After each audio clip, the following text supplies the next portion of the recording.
From brutally disemboweling puppets to getting slowly and inevitably devoured by the encroaching abyss, the amazing world of Gumball can be pretty dark for your average Saturday morning cartoon, so let's explore all those darkest episodes this show has to offer, from keeping you awake at night to traumatizing your inner soul.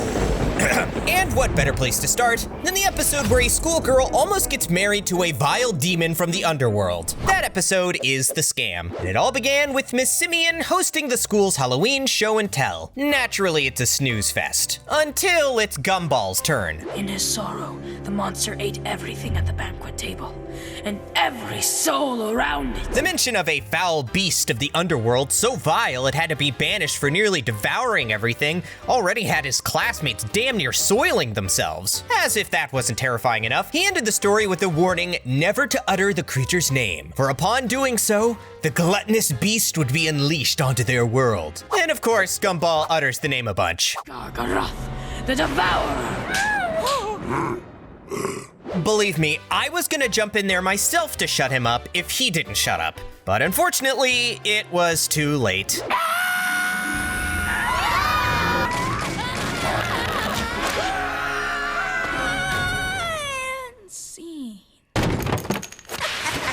Turns out all those scary shenanigans were just scary shenanigans, orchestrated by Gumball along with their ghostly friend Carrie. Of course, I knew that all along, and I wasn't scared one bit. Moving on. It was all an elaborate ruse, a scam to make people scared, then offer their ghost hunting services as paranormal investigators and banish Gargaroth in exchange for candy. Honestly, that's a pretty decent scam. Just the kind of thing you'd expect from Gumball. But as for Darwin, he was only in on it cause he had a crush on Carrie. At first, the Ghostbuster scam was a smashing success. They hit up Principal Brown, then the cafeteria, and poor Tobias, who just wanted to take a quick dip in the pool. Pretty soon, they were rolling in the hard currency of Halloween. Lots and lots of candy. But of course, there was always gonna be someone who would try and skimp out on the payment.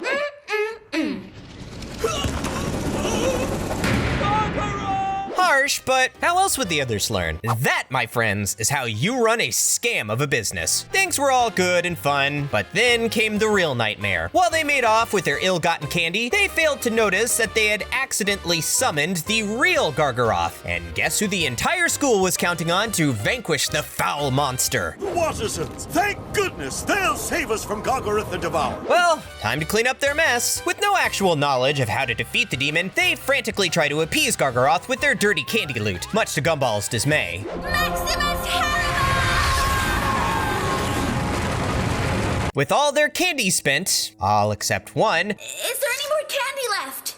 Gumball snuck in his pocket, they expected Gargaroth to blow up from overeating. Really? Yes! Yes! Yeah! Gargaroth the Devourer? That was the plan? Come on. Obviously that didn't happen, and big ol' Gargaroth was still very hungry, meaning if candy wasn't on the menu, these kids would be.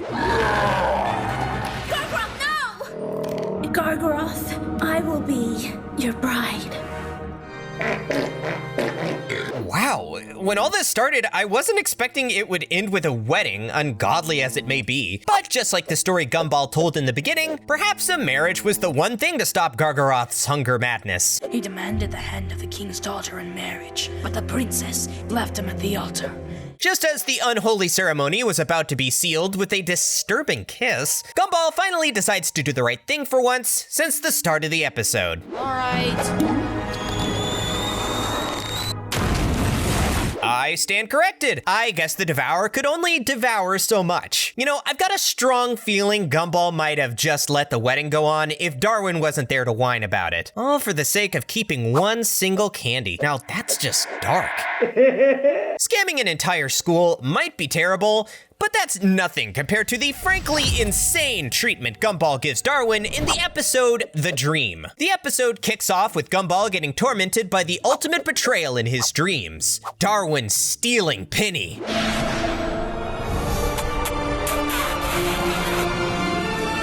Yes, Darwin. his best friend, his brother, his own flesh and blood. Well, not exactly flesh and blood since he's adopted, but you get the gist. Instead of shrugging it off, Gumball decides that a dream equals real life, and he swears eternal vengeance on poor Darwin. Dude, it was a dream! Despite Darwin's attempts to convince Gumball he didn't want anything to do with Penny, Gumball refuses to let logic interfere. Rather than snap out of his delusion, Gumball spiraled deeper. He devised a foolproof loyalty test for Penny. 2 cupcakes, one blue, one orange. Gumball is represented by the blue one, so of course, he expects Penny to pick the blue.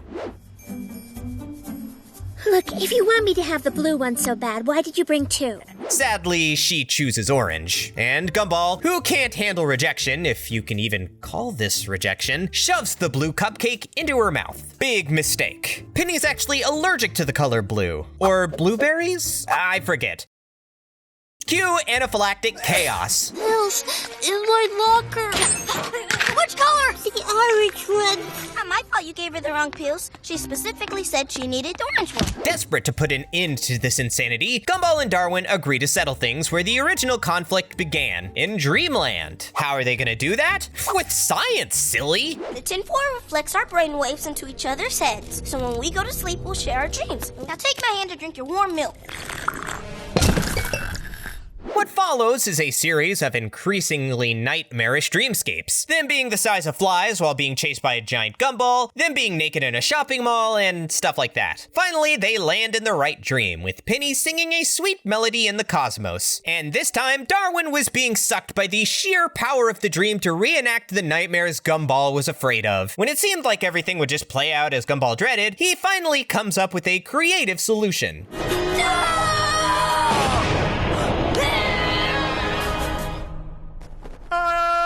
Oh, now it's all a dream? Gumball was a serious mess in this episode. Probably the dirtiest he's ever treated Darwin in the whole series, too. Next in line, I've got an episode that'll probably make you feel bad for every single hamster you've ever met. The episode, The Burden, begins with Principal Brown serenely waxing his own fur in anticipation of some lovey-dovey time with Miss Simeon. Ugh, good lord, no. If I had to see it, you guys do too. And also because... Hello! I don't know what's more traumatizing. That, or the fact that Gumball and Darwin had to be there to see the whole thing. Bless their poor eyes. Bless them extra hard, too, because the assault ain't over yet. Romance! Now!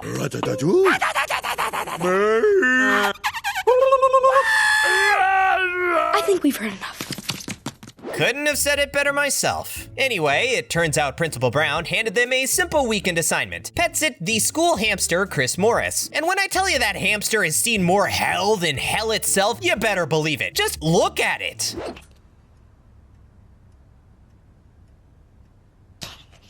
Gumball and Darwin begrudgingly agree to do it, mostly because the time spent disagreeing would have scarred them with more unsettling Brown Simeon loving. But what they didn't realize was that the hamster somehow got left behind after being mistaken for Principal Brown's fur.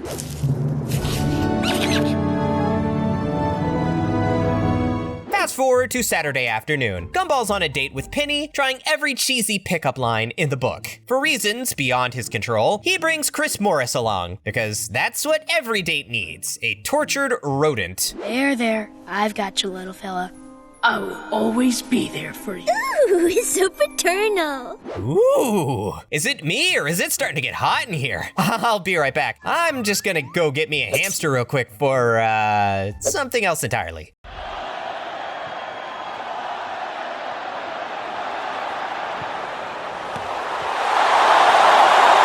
Surprisingly, Gumball's date goes exceptionally well, and he tells Darwin all about Chris Morris's cool abilities as a hangout buddy. Darwin takes a shot and goes to the park with the hamster to experience it for himself. I think this all started a long time ago. I don't know why I'm so worried. It doesn't matter anyway. You don't get to judge me, Chris Morris. You're not one of my dads.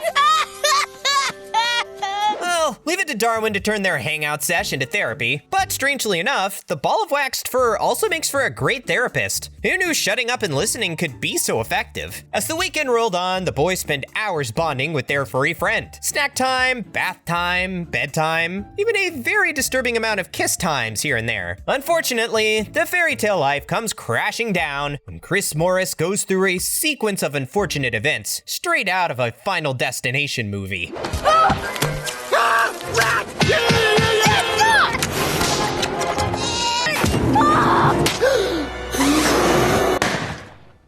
If that was a real hamster, he'd have died like 8 times by now. The boys discovered that the hamster they've been fussing over is no hamster at all, but actually a disgusting ball of Principal Brown's fur. But it also means that what we've been kissing all day, remember in Brown's office, and he was waxing his... No!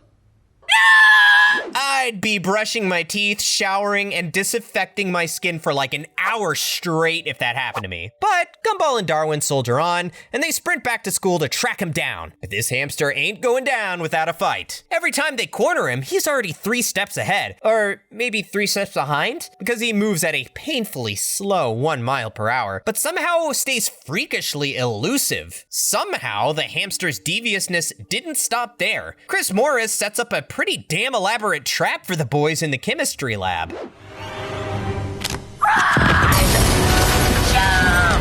Finally, after an intense chase scene, they cornered him in Principal Brown's office. But the cops were already in school investigating the fact that some people, I wonder who, had broken into the school on a weekend. The officers were hot on Gumball and Darwin's tails too.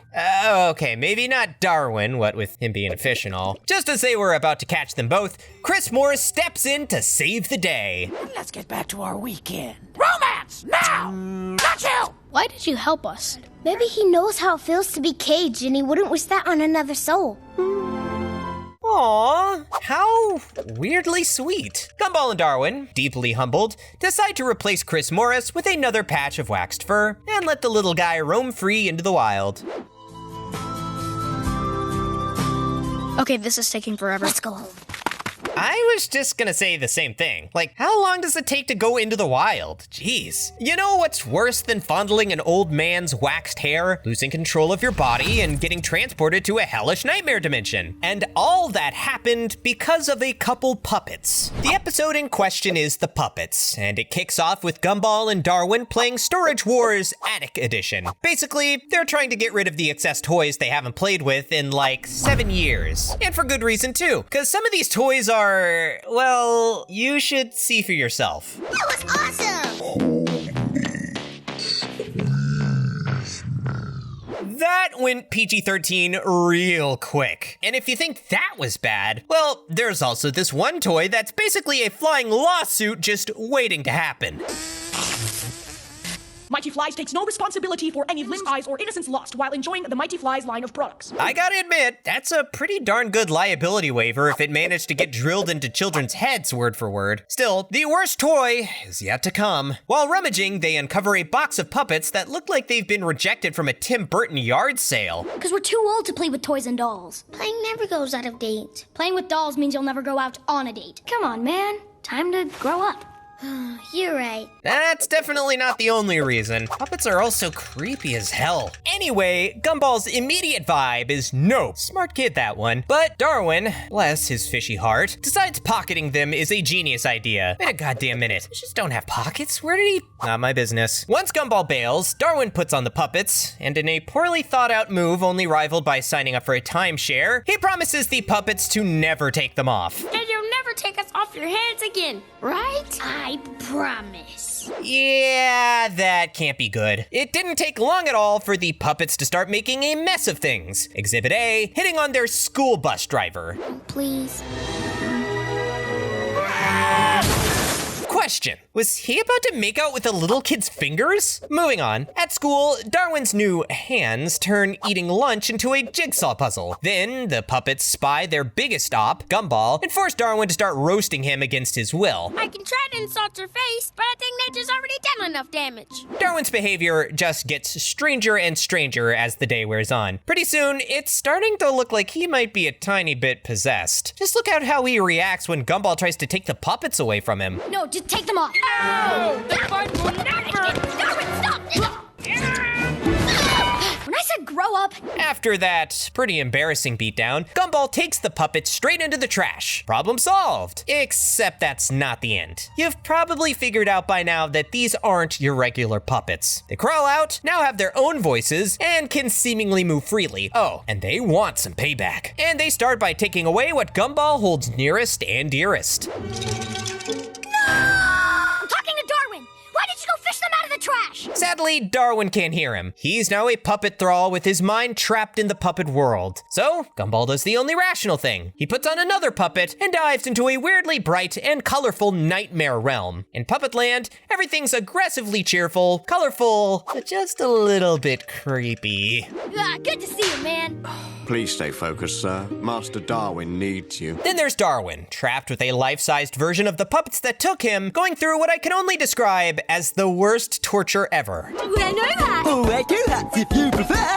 So put them on and bake a cake. Ugh, I think I'd rather duke it out with a poltergeist than go through whatever the hell that is. Anywho, it turns out the puppets had an evil grand scheme this whole time, and guess who was in on it all along? You see, there are three of us, Master Gumball. This was a trap for you. Can't say I didn't see that one coming. Now they're both stuck in the puppet world, doomed to play with them forever. But wait! Darwin finds a loose string, basically the puppet equivalent of getting viciously disemboweled.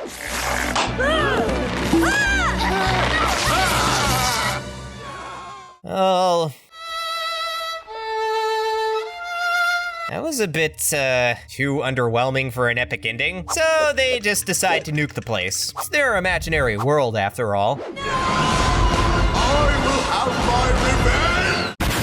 After that accursed adventure, they sell off the puppets at a yard sale, passing the curse forward. Moral of the story? Never trust a puppet. Next, we get to see what it looks like when a hard-working mom is pushed to the absolute limit in the episode, The Limit. The episode opens on an eerily normal note, which means something's gonna go down. The Watterson family piles into the car for a simple grocery run, and Nicole issues her golden rule: no chocolate treats. Instead of milk, can we have chocolate milk? No. Instead of eggs, can we have chocolate eggs? No. Richard, can I get a little help here, please? Here, kids. Stop bothering your mother and eat this chocolate.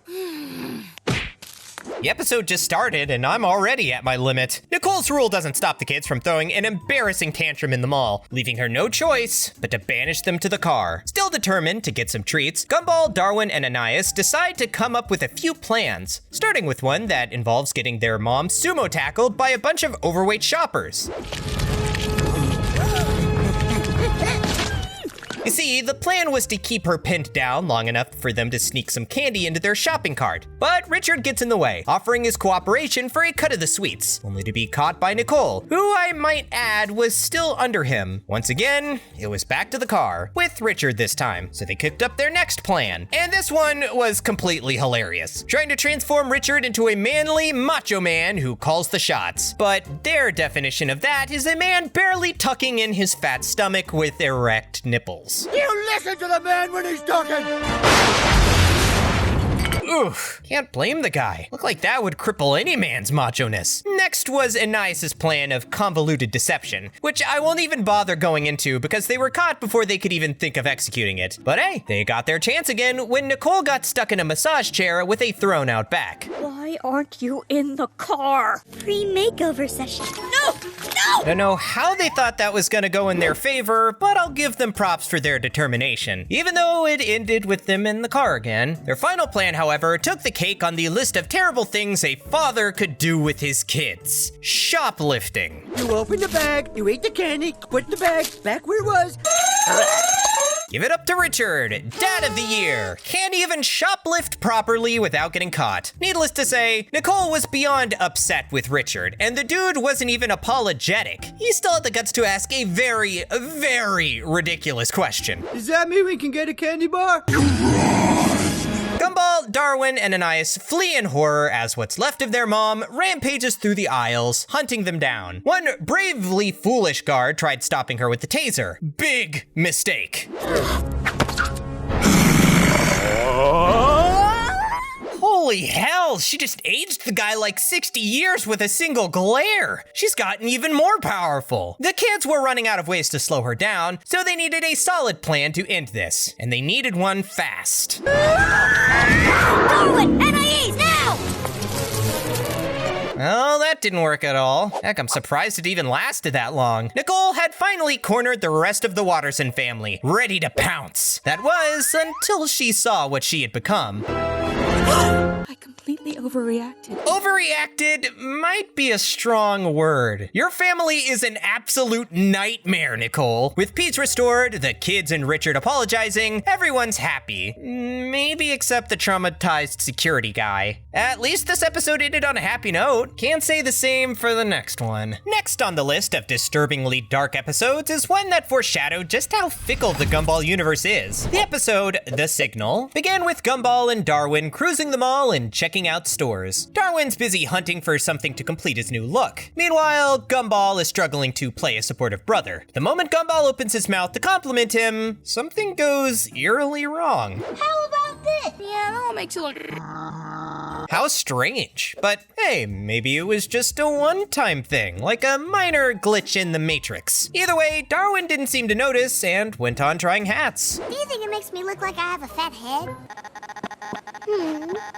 Okay, clearly the problem was getting worse, but Darwin, on the other hand, mistook all those reviews frozen midway as Gumball calling his head fat. Not entirely false, but still not what Gumball intended. Annoyingly, the glitch followed him all the way home, where he caught Darwin trying to do pull-ups, and might I add, failing miserably. Good lord, that is just embarrassing. Gumball tried to make it up to Darwin by spotting him while he bench pressed. At the time, it seemed like a good idea, considering how Darwin could barely go past one rep without needing help. Okay, I got it! I'm impressed he could even unrack that much weight himself. But ouch, that must have hurt real bad. Heck, that would have killed a normal non-cartoon person. But still, despite all that, Darwin was kinda willing to forgive Gumball. What a big softie. Only for Gumball to mess it up again. Oh, your face! Can you get up? I think I'm gonna be sick. To be fair, this one was kinda on Gumball. Dude could have just ignored Darwin glitching out or held back his disgust a little. Anyway, he figured the only way to get back in his brother's good graces was to write a really heartwarming apology that could soothe even the coldest of persons. But you and I know what's gonna end up happening, right? Well, stop being friends over this. See you never, Gumball. Look, can I just... Yikes, that was harsh. So this crazy fiasco continued chipping away at whatever familial love Darwin had left for Gumball. At some point, even their dad had to intervene by taking the duo out for ice cream to encourage them to make up. That's when Darwin finally got to feel what Gumball had been going through the whole time. Oh my gosh, you're right. Something weird is going on. Nothing beats seeing your dad contorted by an inexplicable force to make you believe your brother's crazy ramblings. Believing the glitch was real was one thing, figuring out how to stop it was another. Especially when said glitch seems like it's trying to murder you just for knowing it exists. There's nobody driving the car. After a series of near misses and a sprinkle of convenient and inconvenient glitches, the car came hurtling to a stop without a single casualty. I'm sure he's fine. A couple years of therapy to get over his newfound phobia of cars, and he'd be right back to normal. As for the boys, they were unharmed, physically at least. Besides, they were about to find out something much more important than a measly car accident. Recently been suffering from some satellite broadcast issue. We assure you we are working on the problem, so please. There it is, the source of the glitches at last. But that could only mean one thing, and it wasn't good. If what happens on TV happens to us, does it mean that we're on? Yep, finding out your whole existence's TV show is downright disturbing. What if the show got canceled? What if the writers decided to kill off all the characters? What if the producers sell out to Disney?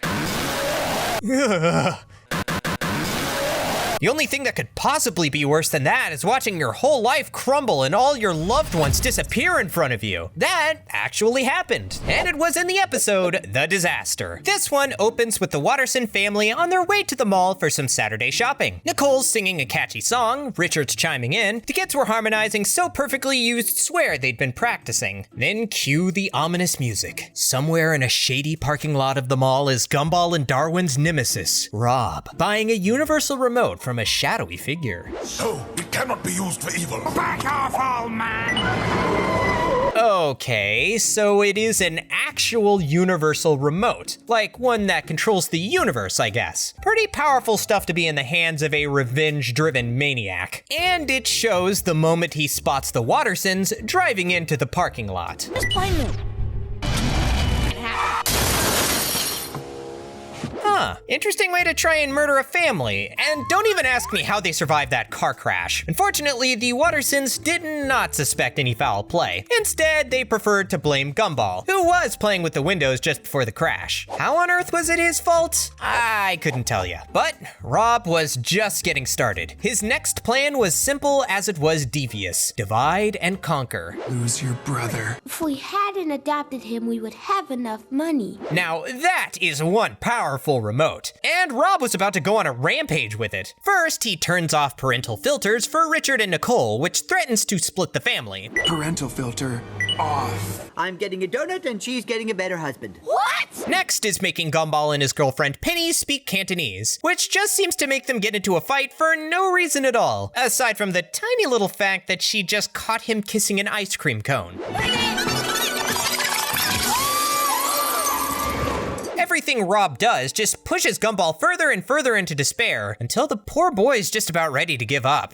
I said I would destroy you and everyone you love. Now, I gotta admit, that's a really cool way to make a villainous entrance. As per evil villain rule, he goes into a little origin story. How Gumball made him the villain that he is, how he wants to erase him from existence completely, you know, the usual stuff. But Gumball, who didn't even care to remember the guy's name, wasn't going down without a fight.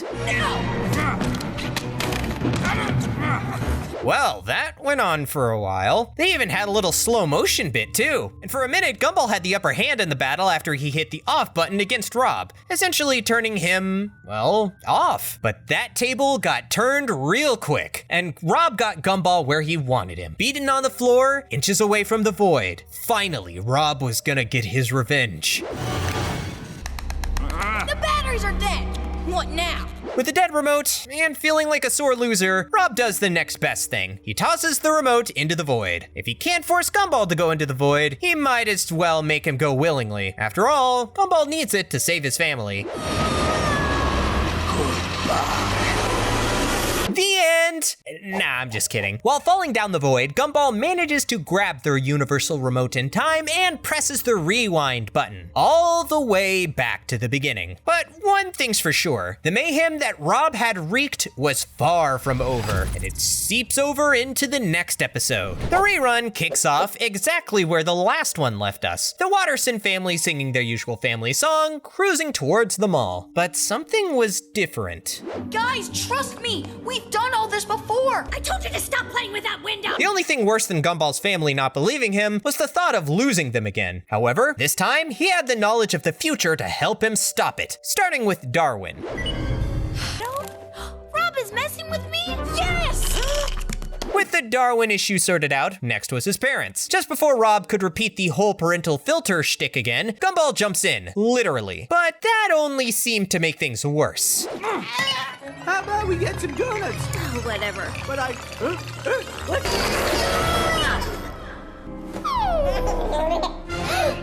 think a divorce is starting to look a little bit better. Plus, now they've got a new problem. If Richard and Nicole were toddlers, that means they couldn't have had kids, meaning it was only a matter of time before the temporal causality time difference thingy takes place. Long story short, the kids were gonna disappear. In time, so they're here again. What do you think that means for us? We're gonna disappear. Well, given that theory and painful looking example, it's pretty obvious who the first one to disappear would be.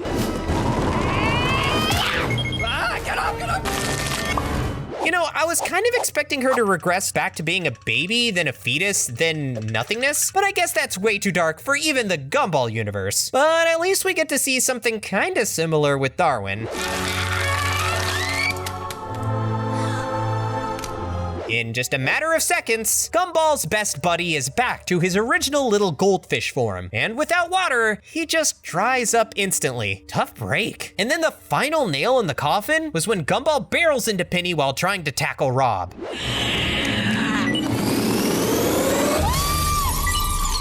Everything is basically back to the same, no, even worse mess than the last time. I guess it's time for Gumball to finally accept his fate, but not without a cool fight scene. There's no point, we've already had this fight. Well, the whole thing kinda just plays out like last time. Fight, fight, fight, a little struggle here and there for the remote. That is, until it ends up in Gumball's hands. This time around, the positions are switched. Gumball was the one standing victorious. Rob, on the other hand, was the one now inches away from erasure. All that remained was for Gumball to drop a kick-ass finishing line before blasting him away into the void.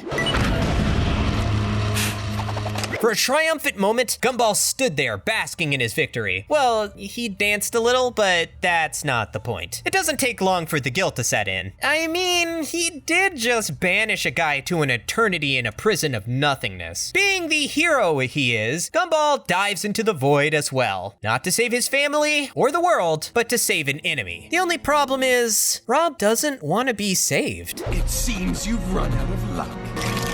And fingers.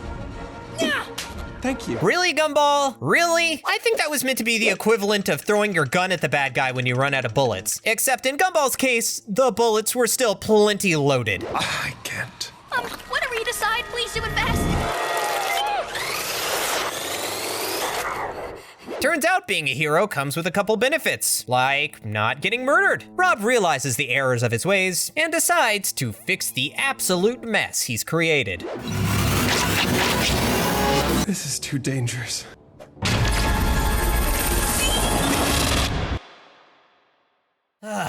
Gumball getting his life destroyed and watching his family vanish was actually pretty intense. But this is the amazing world of Gumball, so there's gonna be something darker. Like the episode, The Downer, which kicks off with Gumball waking up in the foulest mood a little kid could possibly muster. But you can't really blame the kid, not with the whole family hounding like this. He promised to come to the mall with me so I could try makeup on him.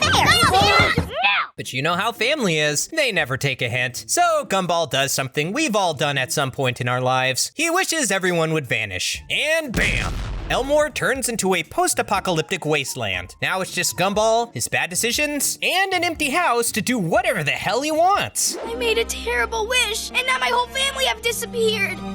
Good. At first, Gumball's living every child's fantasy. Playing Overlord with Legos and drowning innocent Lego people, playing video games for hours on end, watching TV, anything to get his mood up. Sadly, that plan doesn't work, as there's only sad news on the TV. Plus, he stepped on a Lego, played video games for a long time till his thumbs were on fire, bees almost stung his face. The list of annoyances just goes on. And eventually, the signs of missing his family start to show in an unsettling way. Oh, it's nice. Dude, I love what you did with the onions.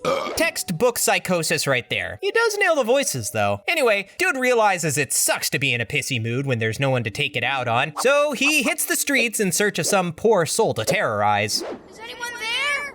Guys? Penny? Mr. Robinson? Principal Brown? Alan? The streets are just as quiet as his home, not even a single background character in sight. Then things start to get real creepy. Joyful Burger turns into Misery Burger, and Captain Crunch becomes Captain Crud. The economy collapses, which actually makes sense to be fair since there's no one in town. Then the eternal loneliness of the abyss makes its entrance. What is that? Good job, Legs. Gumball tries to run from an all-consuming abyss, which is pretty real for a kid's show. Gumball could only run so far before it caught up to him, drowning him in darkness until it swallowed him whole. In the pitch black, he accidentally fondles the sofa, then remembers his dad's sage advice. When you're feeling down, you need to try and get back into the swing of things. He remembers what it's like to spend time with his loved ones, and just like magic, everything starts going back to normal. The darkness recedes, the city is no longer deserted, and more importantly, the family is back. A happily ever after situation. Except for one small problem. I'm glad all that was just in my head. Should we tell him? Borg the Destroyer will be back when the toilet tank is full. Actually, Alan, if you heard that, never mind. I'd rather it was just me left in the world than just me and you. I'm in a bad mood. Hey, is anyone there? So either Gumball went through some severe psychotic episode, or we just got a painfully real metaphor about the all-consuming nature of loneliness and or the inescapable abyss. You pick what flavor of messed up this episode is. The Downer is easily one of the darkest episodes in Gumball history, but I think I know another one that might top it, and that's The Joy. This particular episode starts with a chilling, bloody timestamp that says Monday, 7:53 a.m. Gumball and Darwin drag themselves down to breakfast, looking like all the joy has been sapped away from them. Richard, the big softy, offers to give them a hug. Like that could make a Monday any less annoying. But this wasn't any normal hug. The Wonder Hug does the job, and the kids are looking mighty chipper. Fast forward to school, where Miss Simeon is feasting on everyone's misery as the disciplinary head of surveillance. Dress code.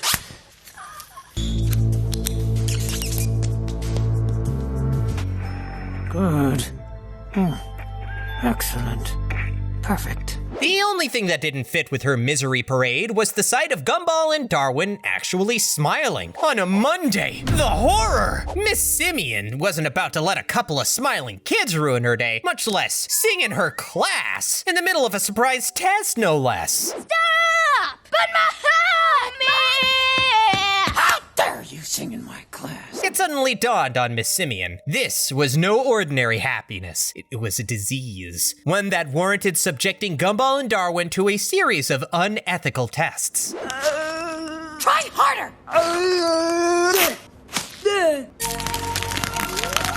Okay, that was totally not creepy at all. Maybe Miss Simeon was actually onto something. Too bad the school nurse just thought she was being cuckoo. Still, that didn't stop her from putting the kids in quarantine. I had no other choice but to put the subjects in quarantine. I will soon have proof of their infection. I'd say the way Miss Simeon was treating the kids was going overboard, but I'd have done the same too. Imagine being uncontrollably happy, or worse, being next to someone who's uncontrollably happy. Ugh. However, the school nurse didn't share Miss Simeon's vision, and a tape over her mouth wasn't going to stop her from snitching to Principal Brown. Meanwhile, something strange was happening with Gumball and Darwin.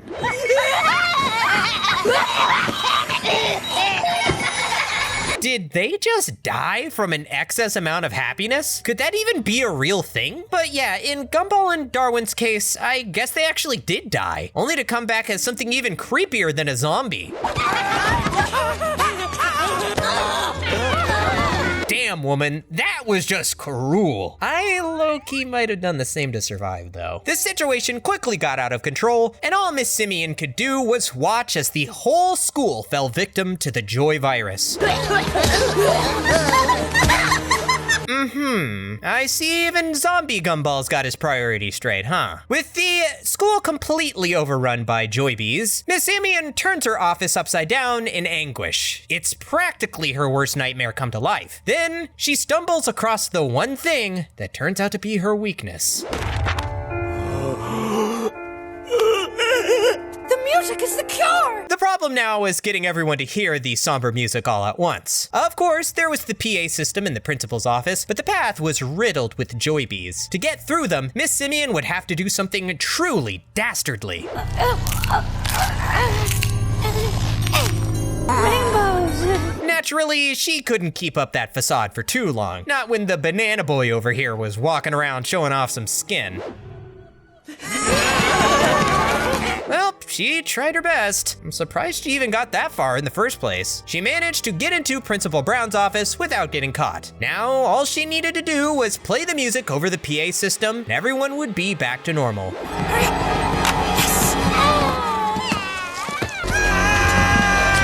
To be turned by the ones that started it all. What a cruel fate. But before she turned, she left a recording. A final message to any survivor who might be out there. One that could very much be the last hope for the world. The joy, it started to get to me. The story came to a happy ending!